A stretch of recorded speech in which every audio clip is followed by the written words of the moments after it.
All right. Welcome, everybody. Go ahead and turn on your cameras. And we're going to have Naomi give us the prayer. Thanks, Naomi.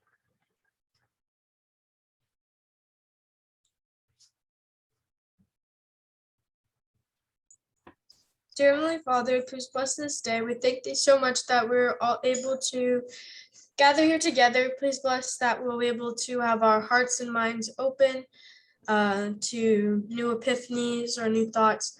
Please bless that we'll be able to make connections with this book throughout our week and through our new reading. We thank thee, Heavenly Father, that we're all safe. And please bless those of us going through a hard time, families, and we thank thee so much for all the many blessings in the cities in Jesus Christ. Amen. Amen.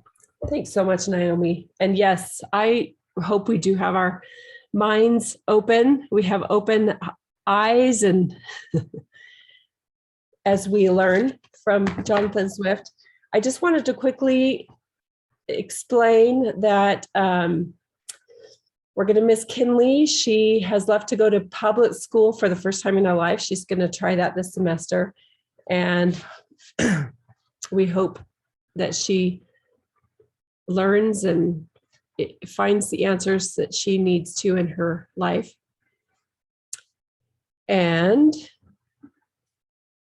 also, we'd like to welcome Dallin Tibbetts with us. He's going to be joining us this semester.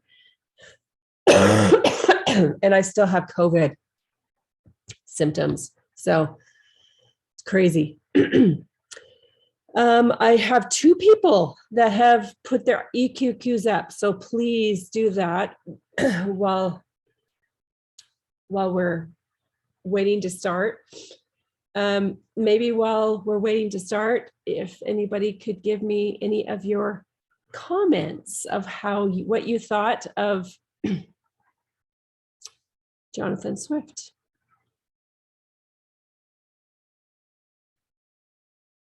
What did you think of the reading?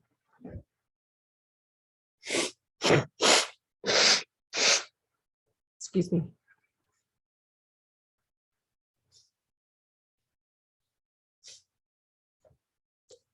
Oh, glad to have Jolene with us.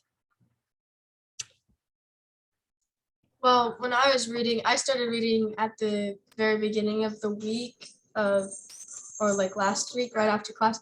And I didn't put it together that it was satire somehow, because I just looked at the reading. And I was like, wait a minute, what is this? And then I went and looked at the assignment and I was like, oh, that makes sense. But I was like a little confused. Yeah. You could have been food for somebody when you were 1 year old, Naomi. Delicious. Okay. Any others? Yeah. Well, I honestly had a hard time reading it because I know it was satire, but at the same time, it felt like he was saying America does it and kind of down talking America, someone else that he's, as far as I understand, he didn't nearly know everything. And I know that's probably not the case, but it just felt like he was saying Americans are wild and ferocious. And it was just kind of like, come on, treat people as people. If that's what you're trying to get across, don't call someone else names. Yes. Good. Any other comments?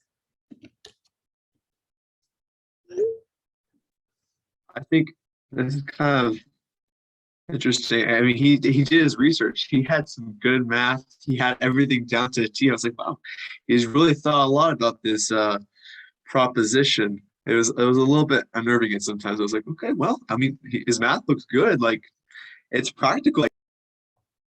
Oh, wait, you just cut yourself off the last couple of words. His math was? It was good. It was good math. I mean, Yeah. it looks accurate to me. It was like, it's be implemented pretty easily, I guess. Okay, but Elijah, if the math is good, is that all we need?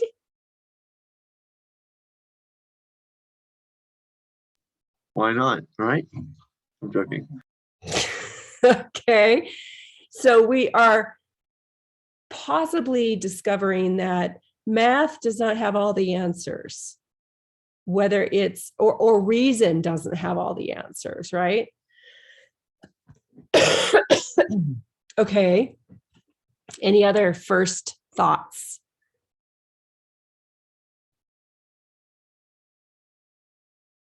Carter. Dallin had his hand up first. I can go Oh, after. I didn't see it. Dallin. I was just going to say, I thought it was interesting that he doesn't just propose like we could eat children to solve problems. He goes through this entire essay of explaining like his complete thought process along everything, what problems it would solve, like how it would do that, and then the benefits. Thought it was interesting. It wasn't just to throw out like we could eat children. Right. Just this plain naked thought. Yeah, he really had reason all around it.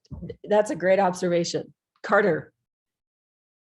I just thought it was kind of interesting how his plan to decrease the surplus population involves getting rid of the young children, and that's kind of what's happening right now.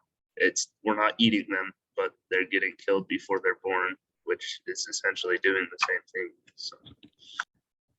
Absolutely. Hold on. Yes. So yeah, eating children, that's a modest proposal. It's a proposal, but is it modest? No. So as Elijah says, the math works. This would actually help the poor have money. They would have money, they'd be able to, and they can, and it's sustainable because you can continue having children to sell for food, right? So this would mean, you know, how much money could they get for a child? Did he say that actually? I don't remember. Did he say about how much? What was it?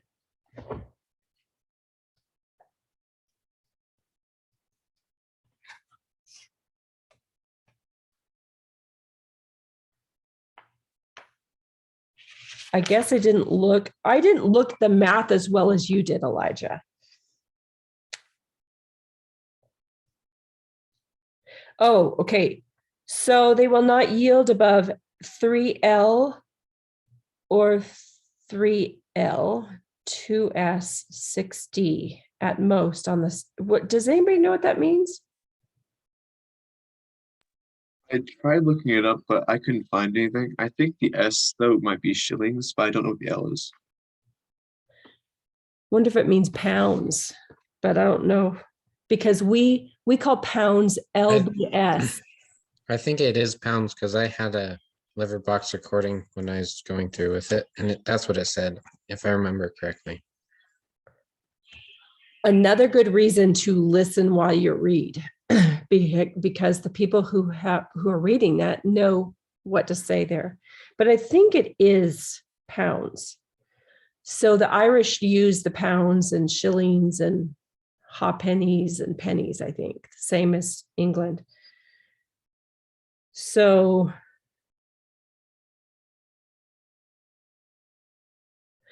he's saying, you know, giving them nutrient. I'm on page 50. I don't know if we're in the same book. Do we all have the same edition? Oh, okay. Well, it's still a Dover thrift edition. So I think they've just kind of changed it over the years. And the one you have is the newer one. But I'm on page 53. And I'm the third to the last paragraph where you see the 3L, 2S, 6D. Do you see that? Are we on the same page? Okay. So he says you can get that at most on the exchange, but then he says, which cannot turn to account either to the parents or kingdom, the charge of nutriment and rags having been at least 4 times that value. So they're saving 4 times that value on taking care of these children but they're getting, instead of spending all that money on nutriment and raising them, dressing them, they're not spending that money, and they're also getting 3 pounds, right? I'm just going to say 3 pounds. 3 pounds, or 3 pounds, 2 shillings and 6 something. I don't know what it is, but let's just say 3 pounds. So they're actually, what's 4 times 3 pounds? 12. 12. Yeah, so 12 pounds. So they are actually gaining, they're not spending those 12 pounds, but they're actually even getting 3 pounds more. So obviously, if you're really, really poor and you start to sell your children, you would have enough money to pay for your food for the next, I don't know, month, right? Maybe month. I don't know. I don't know how much it costs back in. Is this the 1600s? When did 1700? This was the 1700s. When did he write this? Does anybody know?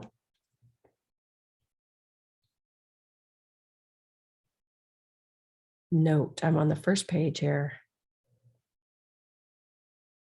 1729 is what Wikipedia says.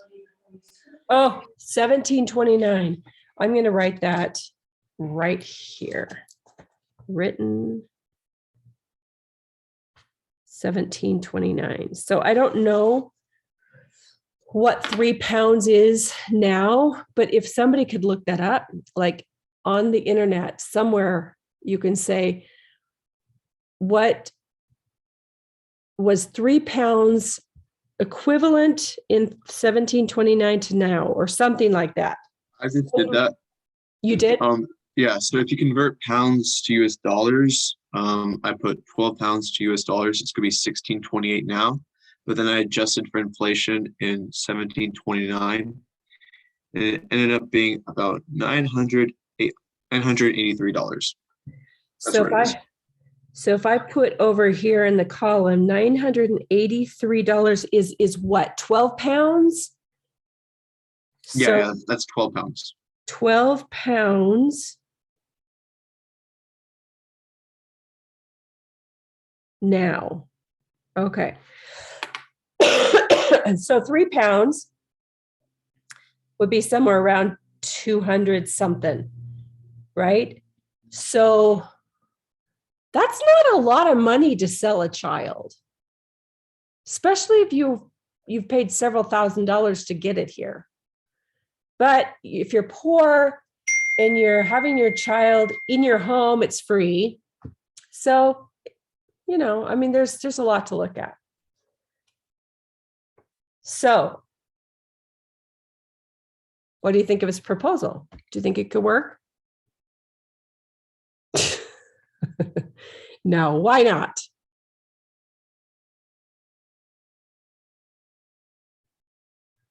What first principle is it breaking? Go ahead, Carter. Well, the Lord says the worth of souls is great in the sight of God, and if you're killing hundreds, then they're worth more money, way more money. well, that and it's I don't know I don't know the word I'm looking for, but it is definitely breaking a first principle. So Okay, Enoch. It's basically bringing up the slave problem. They're treating people as objects and not people. And then that's why slavery was a thing, because people were being treated as objects instead of something worthwhile and something to become something more. Excellent. What else? Oh my gosh, there's 2 chats going on and I didn't even see them. Sorry. Oh, Carter. Okay. Thank you. What else? What is the first principle that's being broken?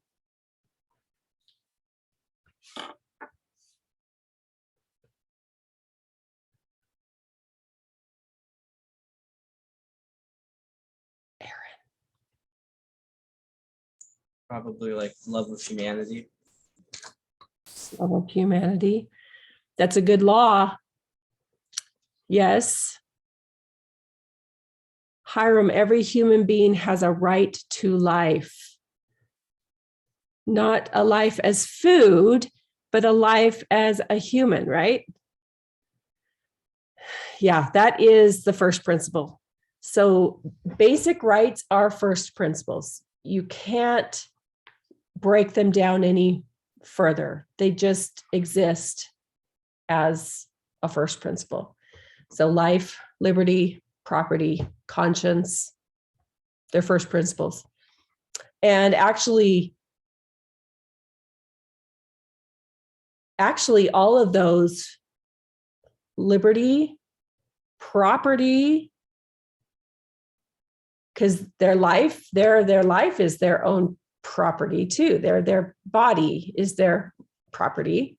They can, yeah. Conscience. So all four of those are being broken. Why is he using satire? Why is he writing this?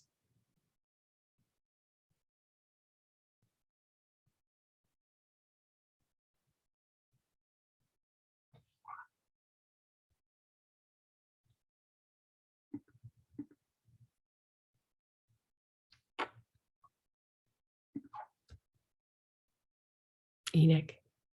Oh, Elijah had his hand raised, and then Enoch. Go ahead.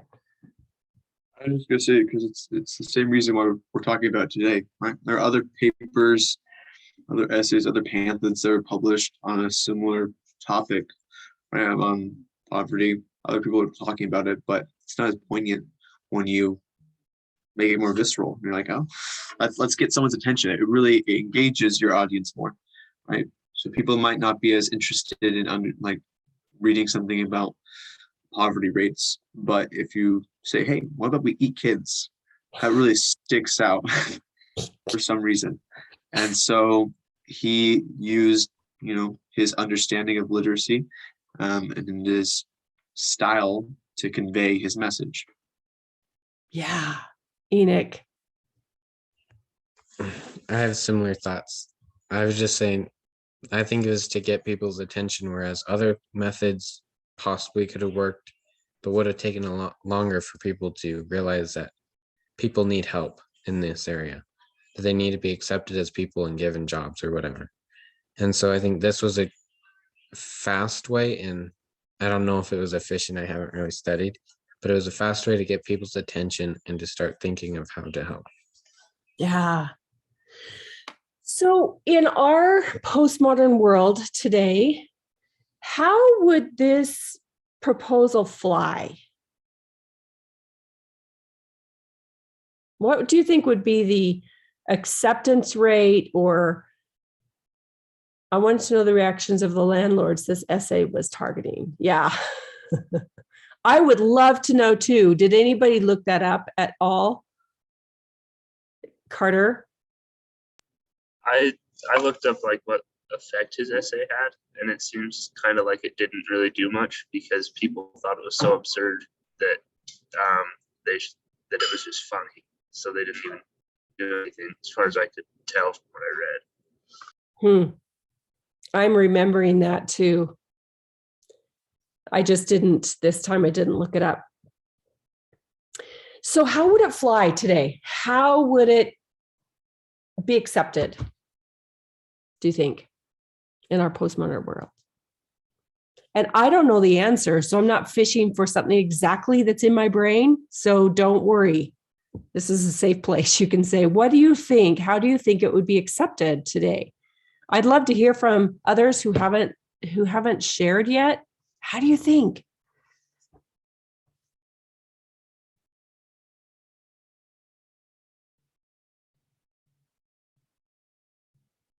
Dallin.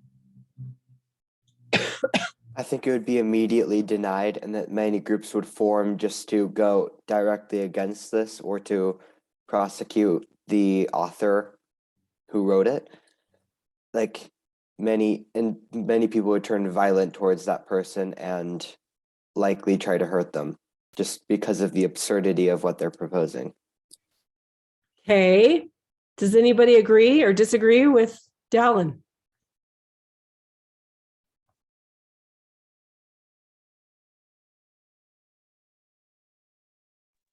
Honestly, I don't think it'd make that much of an impact. I think, I mean, like, I think this is one of like the first clickbait kind of essays. Like I've read similar articles where they employ some kind of really dramatic irony or satire. Like he was the first person to have utilized it in this way, but I don't think it'd be that dramatic. I think it kind of just get lost in the wave of information. I mean, I'm sure some people might be struck by it, but I really don't think that would make that much of a difference. I think that this is kind of the way that a lot of people communicate about politics. Like we use like cartoons and we use this really dramatic stuff. So I feel like it doesn't have that contrast anymore. It was really, I think it was a lot more influential back in its time because there weren't a lot of similar works. But now I think that this type of art has been incorporated more, especially in the political sphere. So it would be a little bit, it would definitely match a lot of other things and a lot of other articles and works. So I don't know. That's what I think. Okay. Class, we have two ideas here. One is that it would cause a lot of ruckus and the author could be, in big trouble, or it's just the same as what's out there. Kind of. I mean, I know I generalized those, but what do you think? What do you think? If you look at the people around you, so Dallin lives in Idaho, Elijah lives in Texas, I live in Utah, some of you live in Florida, some of you live in Idaho and Utah. And what do you think, if you look at the people around you, how do you think it would be accepted? I'd love everybody to take part of this. Whether it's in the chat box or whether you just let us know verbally. What do you think? Alan has his hand up. Oh, I don't see it. Sorry. Go ahead. When I had said that, I don't keep up with politics or news or anything like that at all. So Elijah very well may be right. I had said that from thinking there are lots of groups that form to fight over anything they can. Black Lives Matter, being sexist, anything they possibly can. So This was just an idea off of that another group would form angry with this. But Elijah, you may be right because so many people now talk that way to surprise other people, especially in relation to politics. Yeah, except Dallin, you might be right too.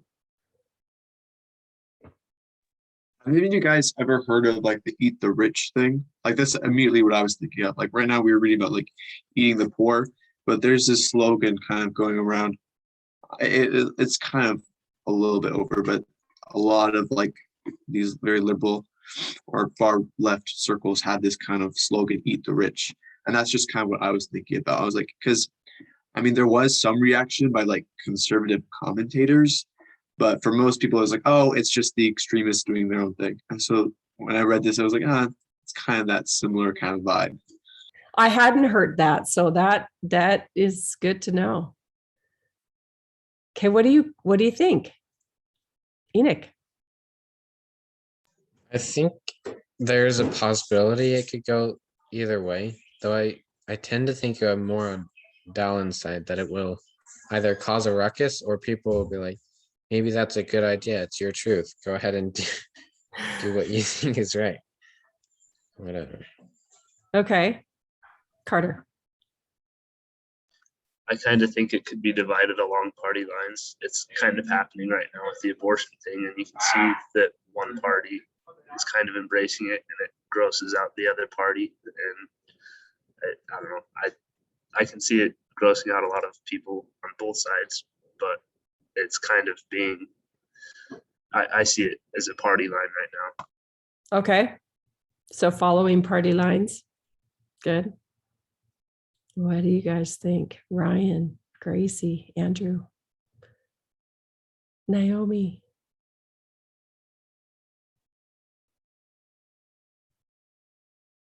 Go ahead, Hiram. I kind of think a lot of its effect would depend on who it's being published by, because if you're just a nobody, and I know there are some people that publish these articles out of nowhere and they come up and become somewhat of a controversy, but I mean, if you were famous politically and your opinion mattered, it might cause more of an uproar than if you were just, I don't know, in the background. Yeah. Okay. Anybody else? Who or what was the cue again? Oh, for the EQQs? Just the question that, Oh, what was the question? yeah. Oh, okay. So the question was, so I asked, what do you think the response would be from the people? And then, you know, we've got kind of two extremes and not extremes, I wouldn't say, two responses, and we're just kind of trying to find out what you think would be the response. Look at the reaction of it at the time. This is really a question of what changes have occurred over 300 years in public discourse. Yeah. Is this like the reaction of the people who are being eaten or something? Yeah. So the reaction of the proposal. Oh, well, I would think that the reaction would be just the same as ours. A minority is always going to have a cow about whatever anything they don't like. And that's just how a democracy works in any society. So, but it would still happen, and it might help their economy, but morally not right. But yeah. Right. Okay, good. Any others? What do you think, Andrew? I don't think it would gain any traction. I think it's just too absurd for anything to really come about. People would just think it's someone being crazy. Okay. I think the V Hills wanted to say something. Okay, I don't really know how I feel because like it's like with the abortion thing, like it was like they don't want to be born into poverty, but I don't know if they'd take like eating babies as a solution. So I don't. I Yeah. think it would definitely be adapted by some. I had heard of the eat the rich thing, and I think there for sure would be a platform for it for progressives and extremists, because they would get the end goal in mind and bending first principles, maybe not to the extreme of eating babies, but bending the principles along the way to get to their end goal of you know, a utopia or a communist kind of paradise, which would be their end goal. I'm sure there would be at least some small platform for that. Good point. If you look at a lot of speakers and a lot of leaders, they did use first principles and then bend principles after they got their followings. So good points. Okay, let's go into what you brought to class today. So it looks like we have about 5 up. Hopefully the rest of you will come up with some others. I'd love to go into this a little deeper. And hopefully find some principles that that's directing him so that he does write this. Okay, let's go with Enoch, number 3. So my question was basically, why did Jonathan propose that his proposal would increase the tenderness and care of mothers towards their children? because I personally have raised chickens and animals to be slaughtered to go in our freezer, and I tend to unattach myself to them and kind of think of them more as objects because they're going to be in my freezer. And so I don't think that point is valid because I don't think that would be the way it would happen. I think the babies would be less taken care of because they're just this object to be thrown away in the near future. Yeah, definitely. What do you call it? An ironic phrase? Definitely. What do you guys think?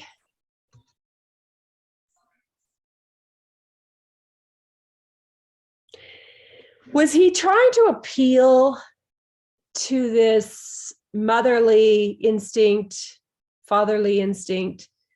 And so satirically, he was trying to appeal to them, wasn't he? That was one of his tactics.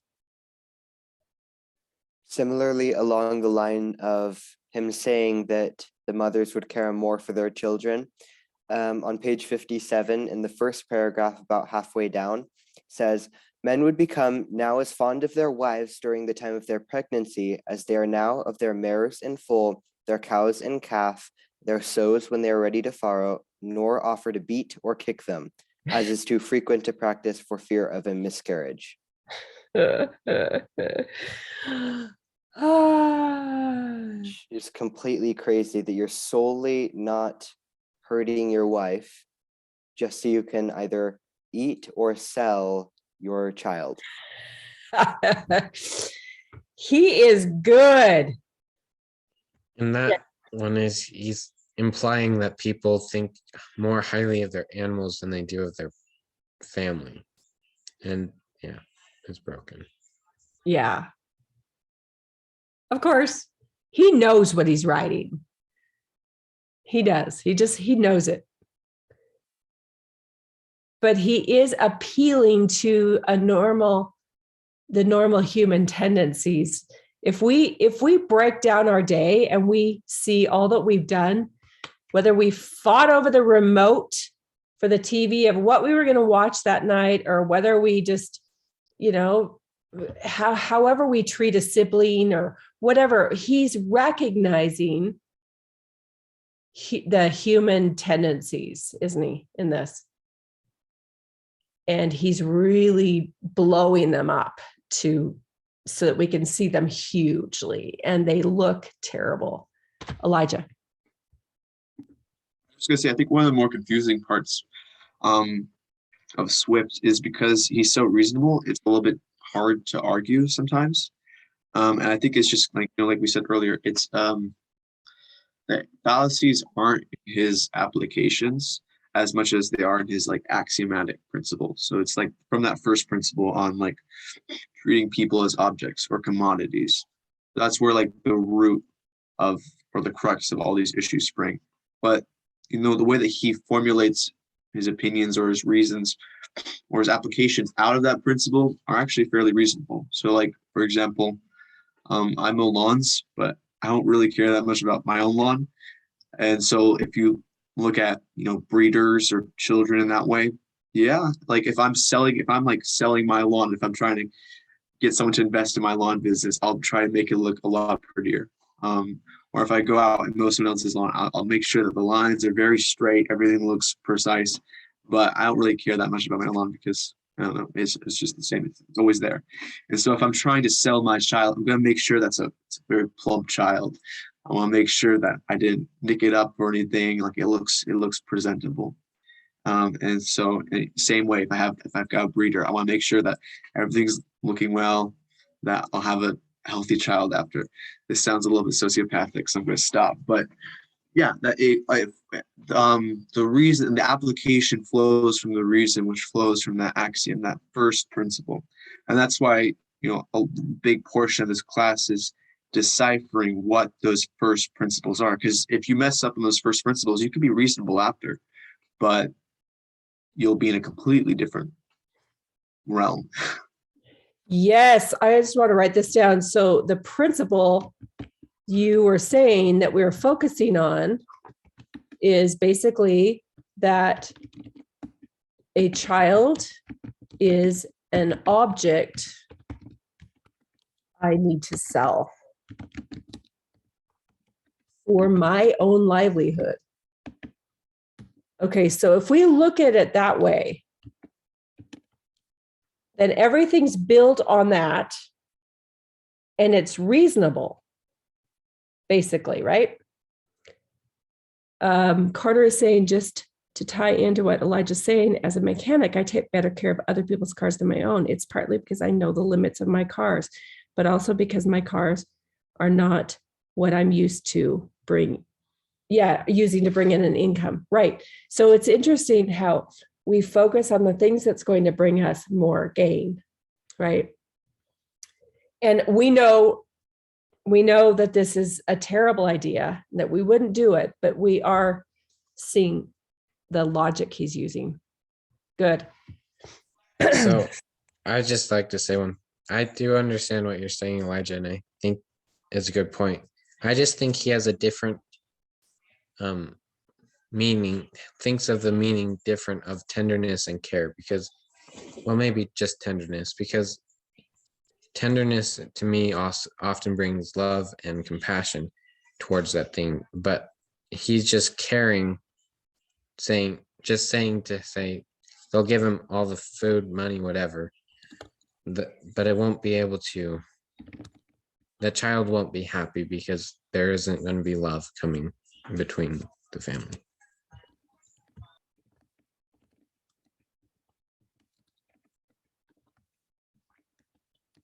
I wrote down care and tenderness for the purpose of the principle above, not for the purpose of godly and Christ-like love. So it's interesting how you could build on a false principle, just like when we read The Prince, Machiavelli's Prince. He's got some great ideas in there on how to really become, obtain and maintain power. And he's building them on false principles that just build. Okay. And this is one of the main reasons we've got to read these things, so that we can start to recognize how influential people use certain principles, false principles, to build their foundation. And this is why it looks good. Sometimes socialism looks good to the people of, I don't know, Germany, not Germany, but maybe, excuse me, Russia. But it's going to be very important that we recognize that false principles can look good to us, because they do use the words that we relate to, but the motive and the foundation of those are different. And we have to learn to recognize them.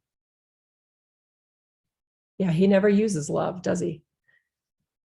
So it's super important that we begin to read these things as we go into this postmodern world. We're going to be studying postmodernism next year. It is useless to attempt to reason a man out of a thing he was never reasoned into. Is that from this? It's a different quote from Jonathan Swift. Yeah, But I thought I'd read it. Kind of applied to what you were talking about. Yeah, excellent. So your question really is about the foundation of what we're building upon, right? So it has to do with the foundations we are building upon. And so for some, this could look great. For some, we know it's not great. And it's because we're both coming from different principles, first principles. Anybody else have any comments about Enoch's question before we go on? Okay, that was awesome. Who's next? Dallin, go ahead. So I had put down, what about cannibalism is so appalling to nearly all the human population? And it's a blunt question, but I think it's interesting because everyone instantly says, no, that's wrong. But what about that specifically is wrong? Like, is it the fact that you're eating others of your own species? Is it the fact that they're children? Is it that they could have their own potential lives and make their own choices? Like, what are your guys' thoughts? What about that makes you so appalled to eating children? I'm completely against it, obviously, but what about it makes you guys so appalled? So we're going to get right down to the root. Yeah. So what is the root of this? Why is it so appalling? Because everyone's going to have the right to life, and you just can't take that thing away. It's just something you're going to feel inside you that we do have that right.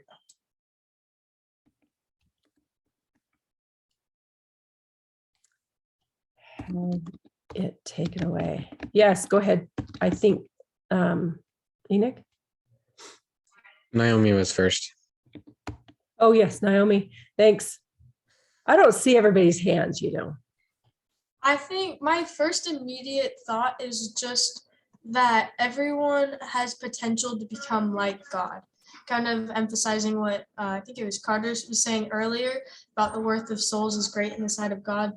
The worth of souls is great because of our purpose, and our purpose is to become like him.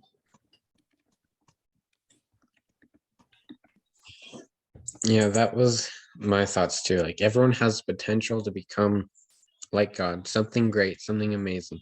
And even if that baby we could have killed at the very beginning becomes a Hitler, it's basically punishing them before they've committed the crime. And therefore, that's where the wrong is before they commit the crime is punishing them. And so in my mind, I think of it as you have to, punishment is only valid. I'm going down a different rabbit hole right now. It's only valid when they have committed the crime and not before.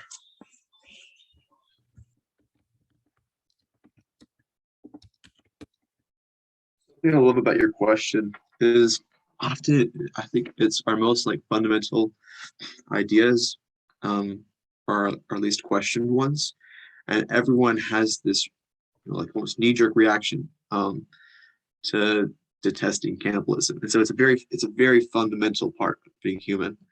I don't think most people think about that. I really don't think most people are thinking about. Yeah, I don't think most people are thinking about the immeasurable and infinite value of a person's soul or their potential. I think most of it is morality based in biology. There's a lot of really degenerative side effects of cannibalism. They've done some studies in like Papua New Guinea, and it was really especially negative to like neurologically. And so I think that's, and since so many civilizations have experimented with cannibalism in the past and recent past, that the enough Donner people, Party, cooking exactly, with friends. exactly. And so I think that people have enough experience with that where it's just immediately like, okay, we're not going to do that. And that kind of goes into informing their sense of morality. So there's all these kind of subcontinuous reasons why cannibalism is wrong, right? And those are real. But I think fundamentally, most of them are informed on a biological reality. It's inherently in us, built into us to be appalled, unless of course we've been, I don't know, if we're stuck in snow and there's no food and we're on this pass past Reno and there's no one that's going to help us and somebody died and we just start to think, oh, well, maybe their flesh could be my food, whatever. But inherently and fundamentally, I think is the root is we know that we were not created for food. God did not create us to be food for another human being. Maybe for a lion, an alligator, but I'm not an alligator and I'm not going to eat you. It's like inherently we know.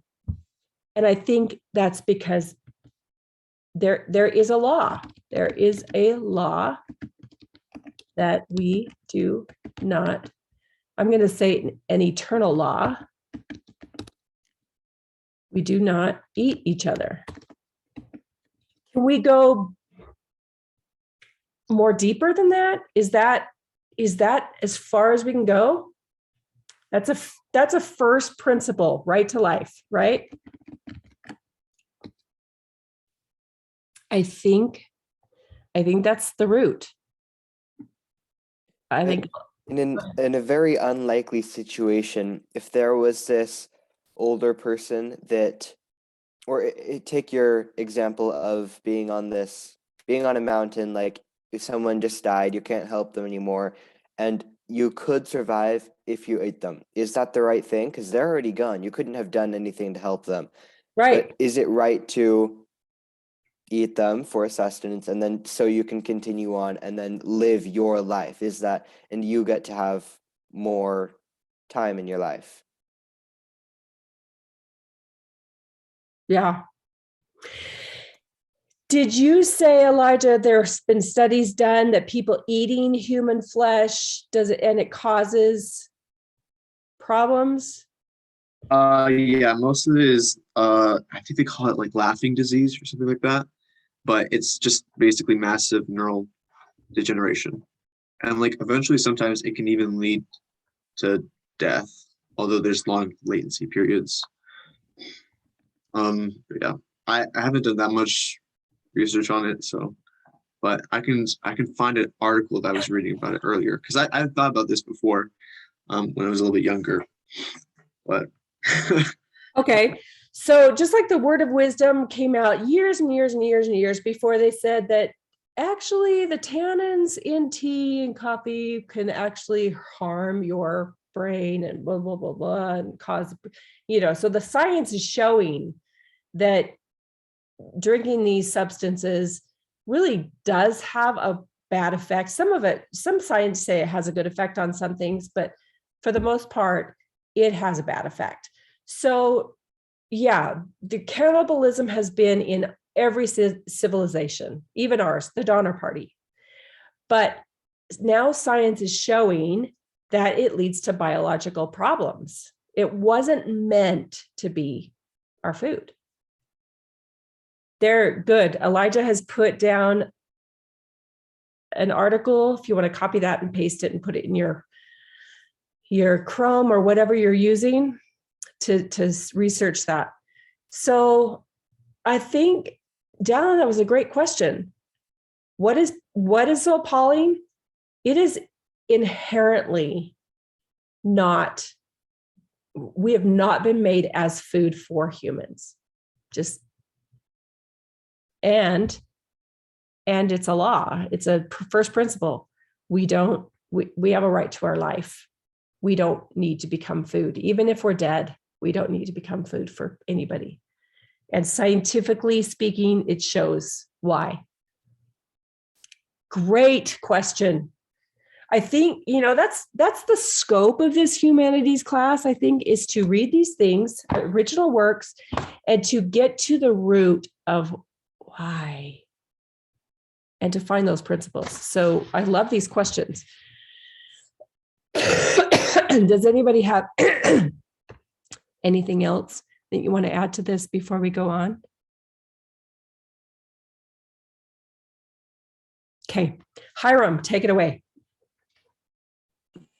Okay, so I know we already kind of talked about my question already, like how did those react that the modest proposal was intended for, but I want to ask, must you expose someone's actions like to the raw flesh? Do you have to point blank take their cover to change their actions? And does this provoke like retaliation or humility and like repentance more often? Okay, so you're basically talking about, do you have to use satire? Satirism. Yeah. Do you have to use it to be able to wake people up, to change them? Is that kind of what you're using? Yeah, exactly. That's a good question. Does satire change you? Can I ask that first? Does it change you?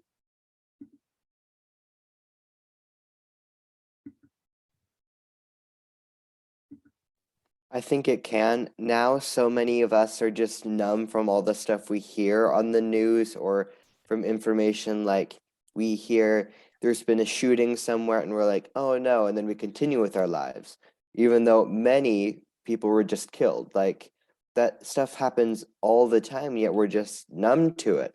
So, but you don't always hear that someone's proposing an idea to eat people. That's a fairly uncommon idea. And so that's the way he was able to catch the attention of people. Yeah. We are numb to a lot of stuff. You're right, Enoch.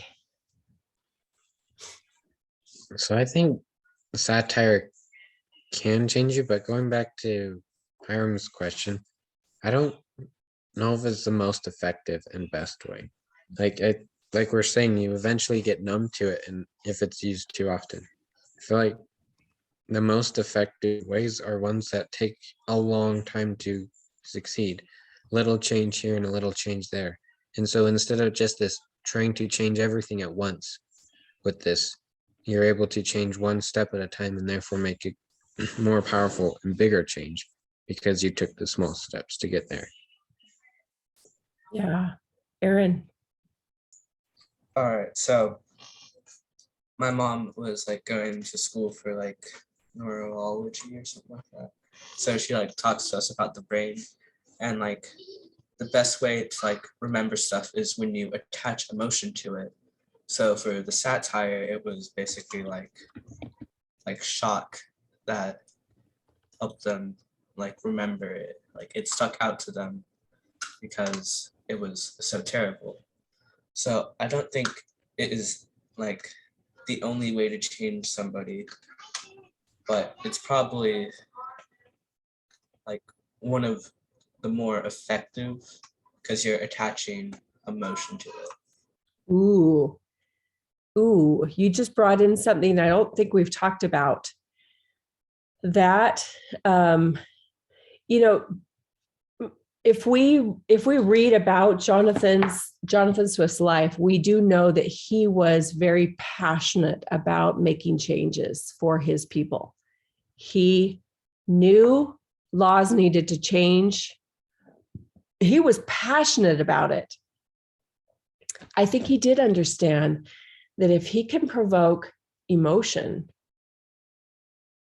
from the people, because even lords and ladies have emotion. If he could provoke emotion for them, maybe they would make a change. Yeah, he was. But does that emotion have to be positive or negative to, I don't know, is the positive or negative emotion that you provoke more effective in getting the change that you want? Yeah, you know, do you know Wilberforce? Who knows who he is? Okay, he did not use satire to get rid of slavery, but he used emotion. So he used positive emotion. Maybe he used stories that were negative of what was literally happening to the slaves and stories about that, and bringing in first principles of the right to life, liberty, property, conscience. He was using those, but he was using a positive way to provoke change, and he did affect change. Who had their hand up first? I guess Enoch. I saw some others hands up, but I don't know where they are now. Go ahead.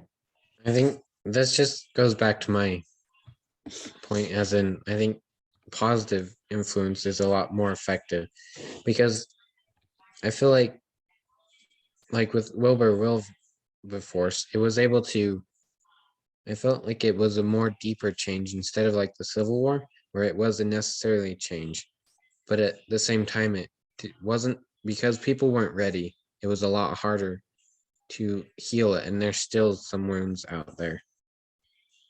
Excellent. Elijah. And then Andrew. Andrew had his hand up first. Andrew. I think that what we're talking about, I think that definitely has some weight.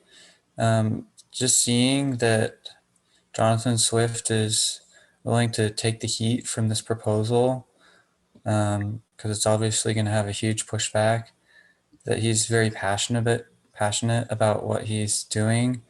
And I think that can be the factor for some people. Like maybe shock doesn't do it, but seeing passion in others might. Good. Aaron, have you heard of identity protective cognition? Identity protective cognition. So cognition is thinking.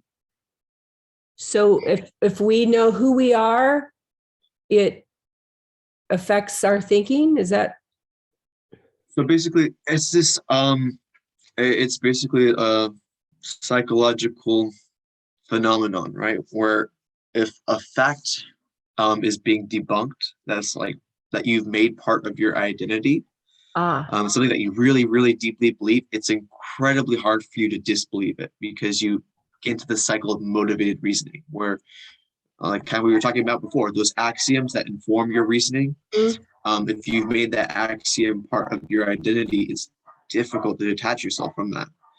Because So it's part of if who you you have are, people, yes. exactly, because it's a sacrifice. You know, if you're a flat earther and you met your wife at Flat Earth, and you met all your friends at Flat Earth, and you've published these articles, and you have all this prestige in the Flat Earth Society, then basically no amount of reasoning or logic is going to disprove that, because you've based your entire life around it. That's who you are. You are a flat earther. This is who I am.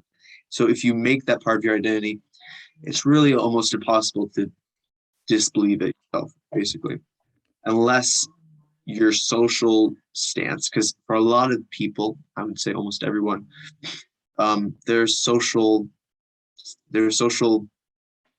hierarchy, I guess you could say, is more important to them than facts or truth, because their social hierarchy is what they experience. It's real to them. And so that's where we get into this kind of sub-objectivity kind of world. And so that can inform their motivated reasoning. So almost no amount of, even if it's emotional, almost no amount of reasoning or debate is really going to get to the heart of the person who centered their identity around something. Yeah. That's a really good point. We can all we're not going to change our testimonies immediately because we believe in Christ. And so you can imagine how strong that is. Well, you probably have other things that you have pulled into your identity, and you're not going to let go of that so easily. Which I think we could bring around to this, as someone is like what Hiram is asking, you're exposing an action in this raw way that is so totally against what you feel is your identity. Is that shock of satire going to change you? In fact, you actually dig your heels in more. You're like, okay, I don't like this feeling. I'm not going to be neutral about it. In fact, I'm going to fight it. Yeah. Excellent. Naomi or Aaron? Not sure which. All right, so I was just gonna say, like, that's why it's important to like center yourself on true principles because they're constant, never changing stuff. Excellent.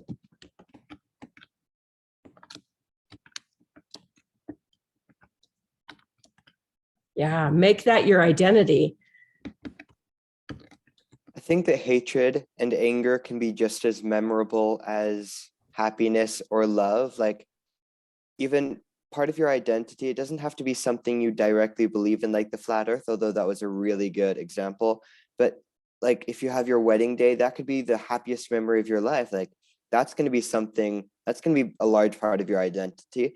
But along with that, if you look at the darker side, you could have something that you're so angry at, that's part of your identity. Do you make anger just a constant thing in your life where you're always remembering that?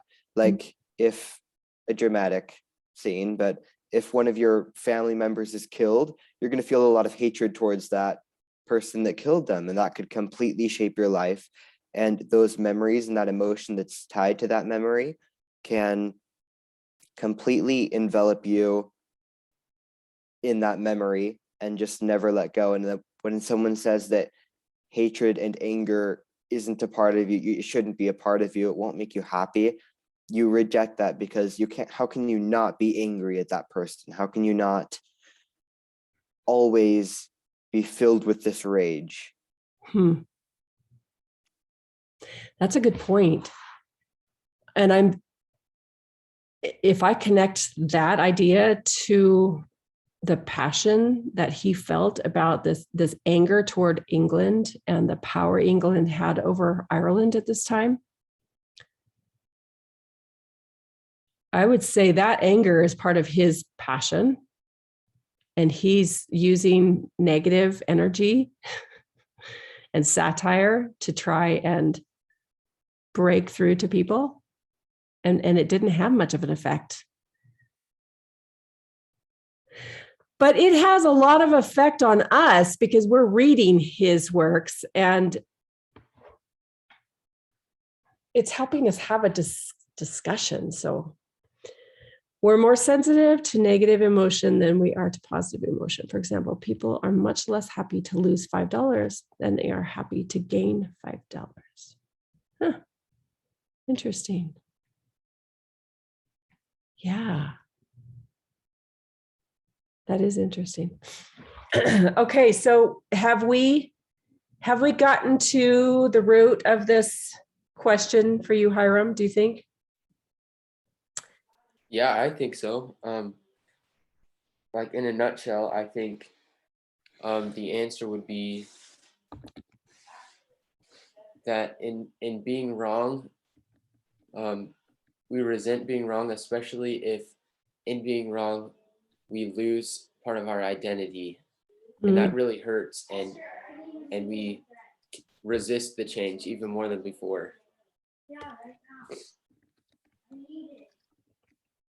Yeah.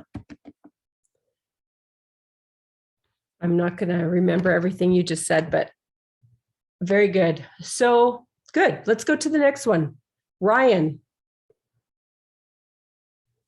So my question is, why is it important to use what we have? So that's kind of just like how they're saying we'll eat the children because it will help our economy. So off of that, just how could you use what you have and not waste it?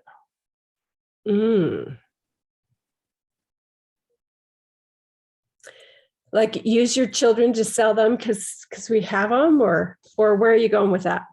Well, not directly on that example, because we all agree that's totally wrong. Just in other things. So we're talking about the prudence principle. Yeah. Okay. Ooh. That's a good one. How can that apply to these very poor people who don't even have enough money to live on? Different from what, sorry. Yeah, go ahead. Different from what you're saying, like is it bad then to have food storage because you have extra food where some people have none, where some people are starving, you have these stocks and stocks of food just in case something goes bad in your neighborhood where things usually don't go bad. Like, is that wrong then? Are we not using what we have? Are we taking when we should be giving that stuff away? I think it's good to have food storage because with that, applying it to this scenario with the children, that'd be like saying saying that we can have more children and just pile them up against just time in case you need them some other time, I guess. It's just kind of the same thing. It's not wrong to have food storage at all. If anything, it's a good because you're prepared. It's preparing for a rainy day. And what I mean by rainy day is for you're practicing self-reliance, right? But that's still a good question. In Europe, there is no place to keep extra food in your homes. They just don't build pantries. They don't build. Our country has been so abundantly blessed. We know why, just because it's in the scriptures, because when you believe in God and when you really adhere to his principles of liberty and goodness, you're blessed abundantly. And so in our country, we have this abundance mentality. That's not true of people in other countries. That's just not true. They don't have that abundance, and they weren't blessed. They didn't live in a promised land. But this is a good question. Why is it important to use what we have? There's a principle in there. Beyond the food storage that we have, we will use that. But beyond that, or right here presently, why is it important to use what we have? I was just thinking of like last week's lesson and how it was like you can and less. Okay. Yeah, the John Locke. Yeah, it is. You can use everything you want as long as it doesn't spoil, because then you're being wasteful when someone else can use it. So I was just thinking of that when you said that. What if all you can use though is all that there is to take? Like, then what about the other people starving outside your window? Is that wrong? I think it's just kind of the principle that you need to take care of yourself before you help others. That's where that goes. It's like that airplane principle. Put your mask on first and then help others. That does sound pretty unbiblical, though. Help yourself first before you help others. But it could also be biblical. Love your neighbors as you love yourself. Enoch, what? In mission prep, my teacher shared a quote from Abraham Lincoln saying, "You can't help the poor by being one of them." And so he applied it to other ways, as in you can't have that mentality. So I think if you're really going to be able to help them, then you have to have the ability to help them. You bring up a good point, Hiram. It's not that, but I think what it means is maybe you can sacrifice some of your stuff so they can live. Like, if you're poor, I have not, but if I had, I would give. You need to have that mentality.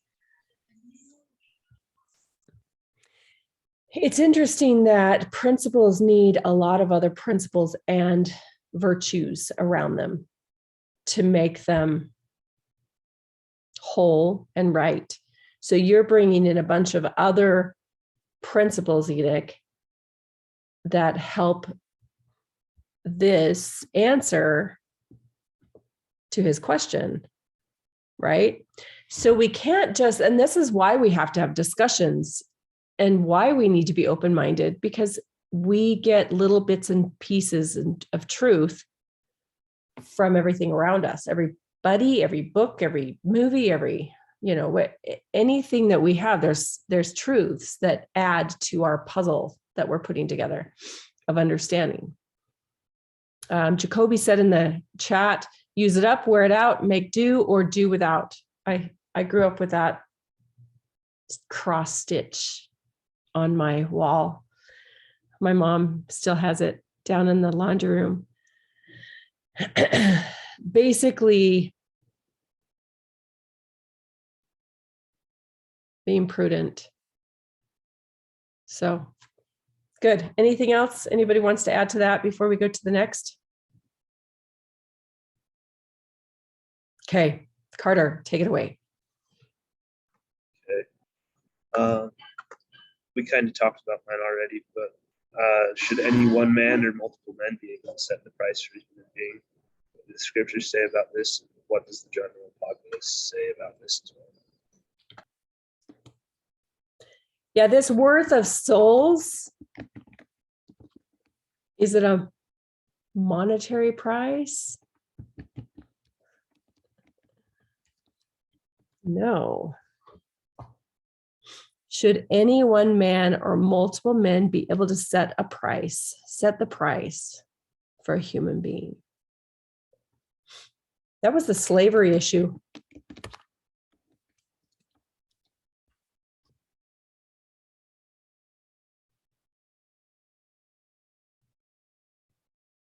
What do you guys think?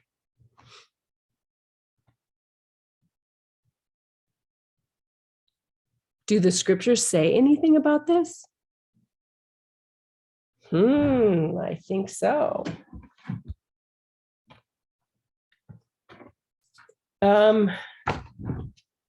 Onesimus, is that his name? What would you, if someone actually did set the price of a human, or they were selling people back then when they were slaves, how would you punish them nowadays? Like if you had the option to, how would you punish someone who put a price on someone's life? Ooh. Would you punish them? They have It comes from warrants. laws. Oh, go ahead. Oh, I was just gonna say that they have like warrants for people. Like you see in, I guess I jumped to Tangled, like when Flynn Rider's poster is on the tree for like $500, and is that what his life is valued at? And I guess if we're, never mind, I'm going down a wrong one. But What? I was just gonna say, like, does our value fluctuate with our actions? And that would mean we have a conditional God. That would. That is interesting, because we don't have a conditional God. He loves us no matter what. The condition that we live with him, only it depends on our actions, but he still loves us.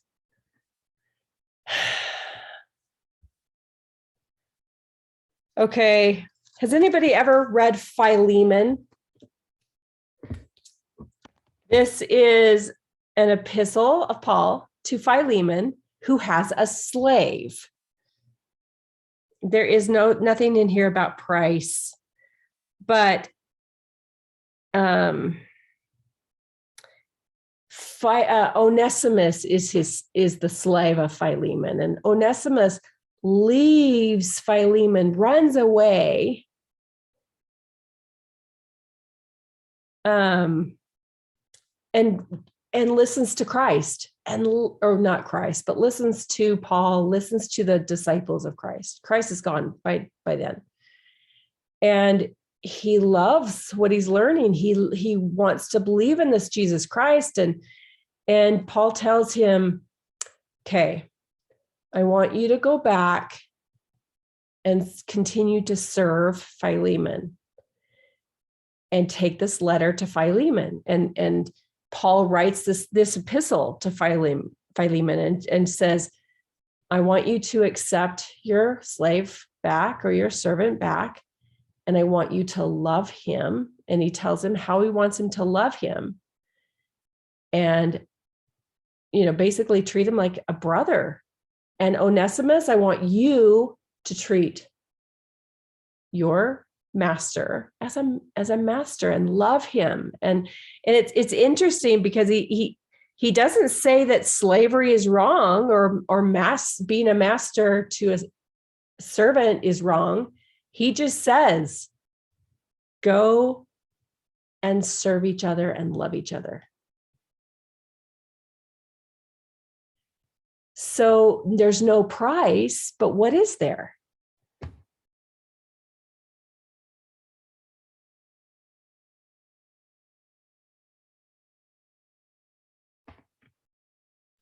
I think the principle or whatever meaning is to treat people as people, even if the world sees them as less than you.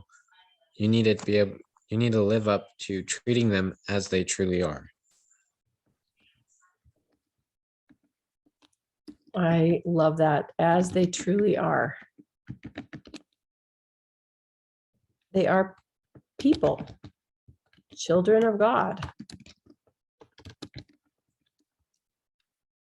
able to become gods. Yeah. But there is a price.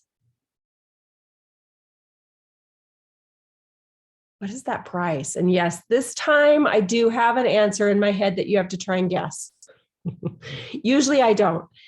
But what is the price that has been paid for each one of us?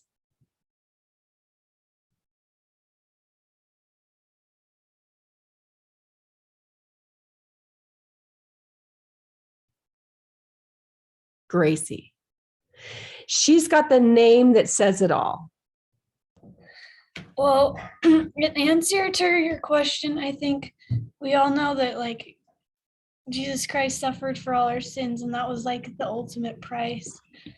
And so because of that, we can't really put a price on anyone else because we've already had our sins paid for and theirs. But in Isaiah 13, it says, I will make a man more precious than fine gold.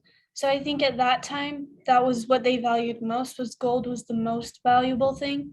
And God said, man is more precious than that gold, so you can't put a price on it. And it's already been paid for, so. Excellent. Excellent. I loved how you said we can't put a price on any other person because Christ already has. I love that. What's that Isaiah scripture? Isaiah what? 13:12. 13:12. So I've got that in there. Wonderful. So I think now we know, right, Carter? No one can set a price for a human being because Christ did it already.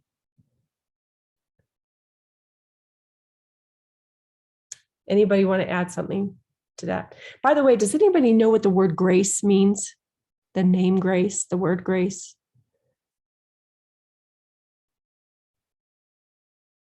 What does it mean? If you don't know, look it up really quickly.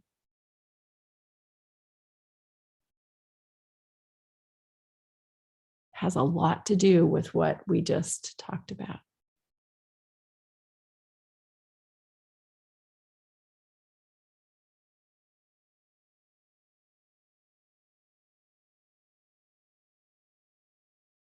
What does it mean?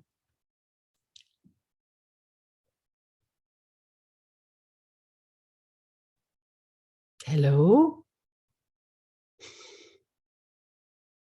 When I think of grace, I guess it's just like divine mercy, right? So it's like an unearned mercy. I don't know, from usually like a divine place from God, right? Yeah, it is unearned. Like he is going to pay the price for our sin. He's using this, he's gracing us with something we did not earn. He's giving it to us. We just have to accept it through covenants and through obedience to those covenants. So grace is actually that. And Dallin says courteous goodwill. Yes, that is also from one man to another or one human to another. This just, I think it was you, Dallin, that brought up this idea of this person who killed a family member, and you have all this rage for them. Yes, we can do that, or we can use Christ's grace or his atonement, and we just feel love for that person, that enemy of us. So that is actually this courteous goodwill to someone who has not earned it at all. So that is also grace, when we totally trust in the Lord and just love that person. And that's tough to do, but that's grace. So Christ paying the price for our sins when we didn't deserve it is grace. Us loving, or even our enemies, is grace. So thank you, Gracie, for being that example. Anybody else want to add to this? Good question by Carter before we go. Still on what we were talking about before, there was one part, I don't remember where, but in the hiding place, the main character, she was really angry with someone, and she just couldn't find it within herself to forgive that person. But so God gave her the forgiveness, and through her there was love. So she was finally able to love that person she had formerly hated so much, but only because of God helping her. Yes, that grace. Yes, so I wrote through, not through. Corey ten Boom, forgiving the soldier through Christ's grace. Yes. Enoch at the very same time said Corey ten Boom's story. That's awesome. You guys are thinking on the same wavelengths. Excellent example. So it's interesting if you look at this though, if she was the kind, and she kind of put a price on what that soldier has to pay for what he did, she's setting a price for him with her pride and anger and revengeful attitude. And yet Christ has already paid it.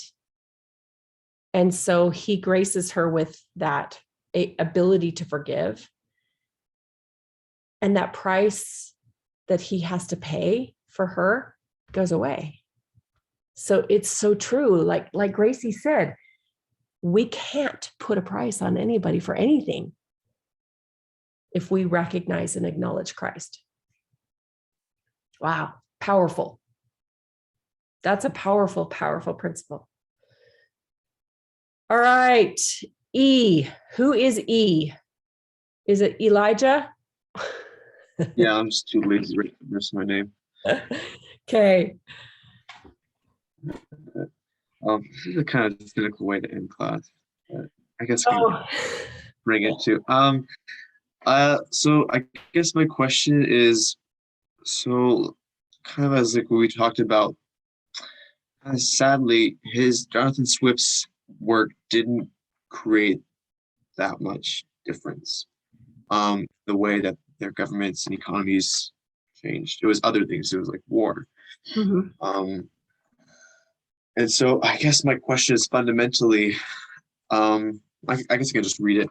I said, have leaders and governments truly changed the way they view the impoverished, or have the incremental and dramatic improvements in civil rights purely been a result of technological discoveries and shifts in perceived valuable commodities?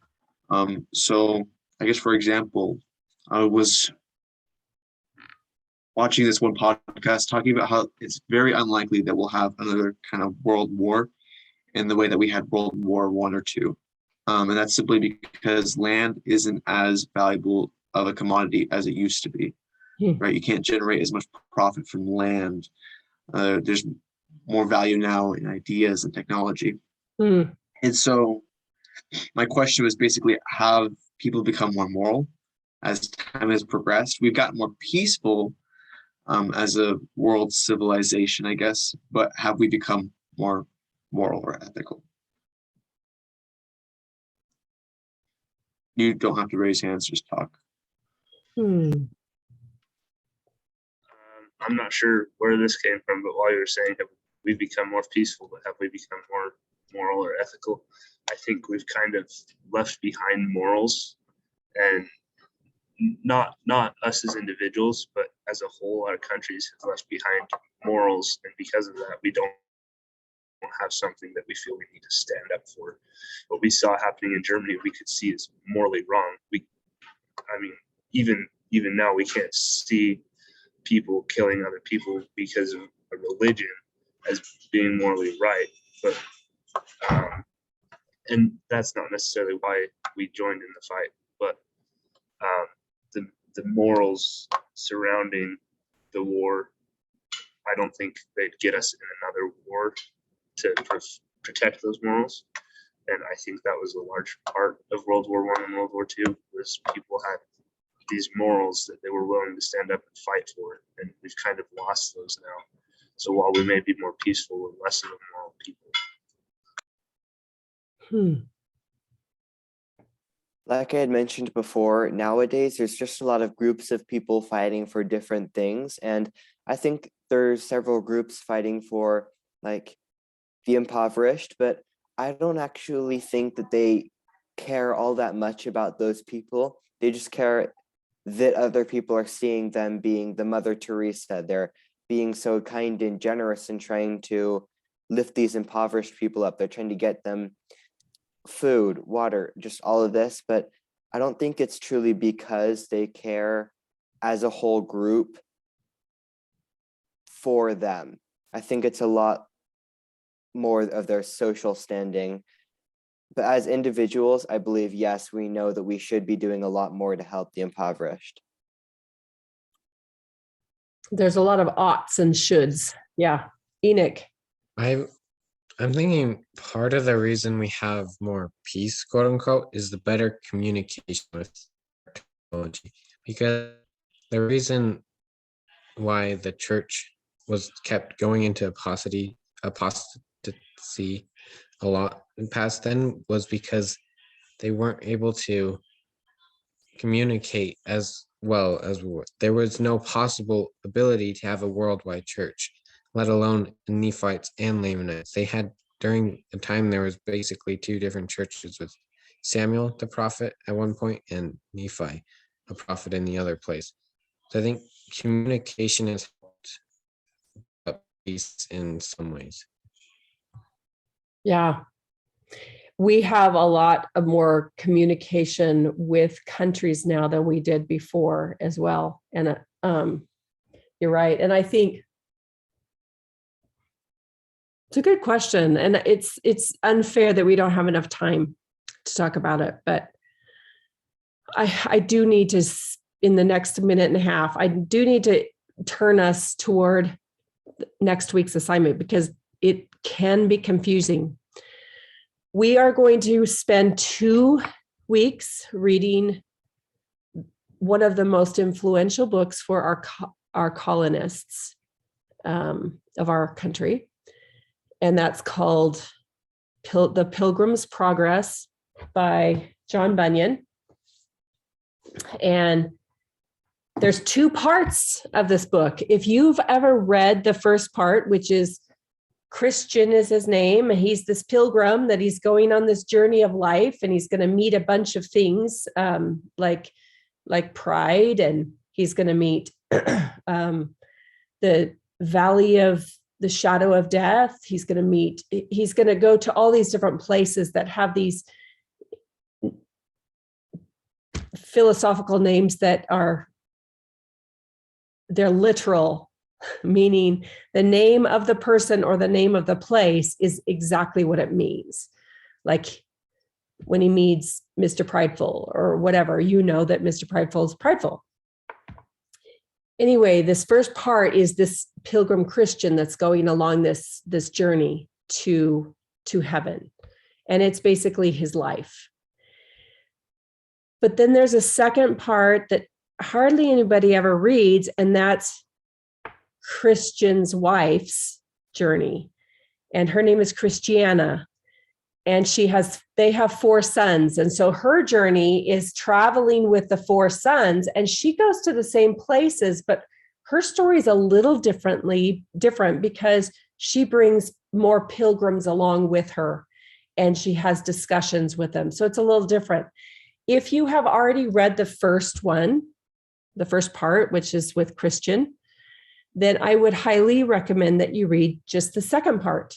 But if you've never read any of it, I highly recommend you read the first part with Christian so that you know, and you'll just read half of it. And then we'll discuss the first half next week.